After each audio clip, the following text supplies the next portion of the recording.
कहानी शुरू होती है हिमाचल के घने देवदार के जंगलों से, जहां सिर्फ सन्नाटा राज करता था।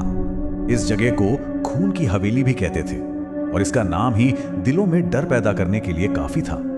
एक नौजवान रिसर्चर था, रेहान। उसे इन कहानियों पर यकीन नहीं था और वो हवेली का राज जानना चाहता था। सबकी चेतावनियों को अनसुना कर रेहान और उसका दोस्त आरव एक पूनम की रात को हवेली पहुंच गए। और जैसे ही वो करीब पहुंचे ना, उनके आसपास का पूरा माहौल ही बदल गया।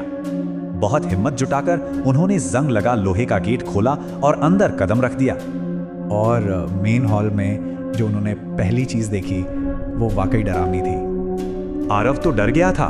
उसने धीरे से कहा, चल वापस चलते हैं। पर रेहान ने उसकी बात नहीं सुनी। पर चढ़ते हुए हर कदम के साथ जंजीरें घिसटने जैसी एक बेचैन करने वाली आवाज आ रही थी। और फिर एक लंबे अंधेरे गलियारे के आखिर से एक और आवाज आई।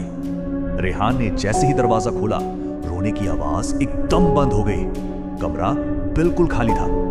रेहान एक अकेले खिलौने को देख ही रहा था कि आरव की घबराई हुई आवाज ने उस खामोशी को तोड़ दिया। उनके ठीक पीछे गलियारे में खून से लथपथ एक औरत की आत्मा खड़ी थी और फिर उस आत्मा की दर्द भरी आवाज उस सन्नाटे में गूंजी। आत्मा तेजी से उनकी तरफ बढ़ी और दोनों दोस्त अपनी जान बचाने के लिए भागे। लेकिन भागने की जल्दी में आरव लड़खड़ाया और सीढ़ियों पर गिर गया। आत्मा एक पल में उसके ऊपर थी और उसके ठंडे हाथ आरव की गर्दन पर कस गए। ये देखकर रेहान ने घबराहट में अपनी दादी की दी हुई एक पुरानी मूर्ति निकाली और फेंक दी।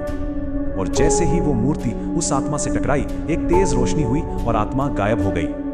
रेहान ने आरव को उठाया और दोनों लगभग बेहोशी की हालत में हवेली से बाहर भागे।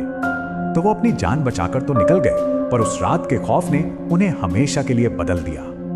वो कभी वापस नहीं गए और इस तरह रक्त कोठी का असली राज हमेशा के लिए एक राज ही रह गया।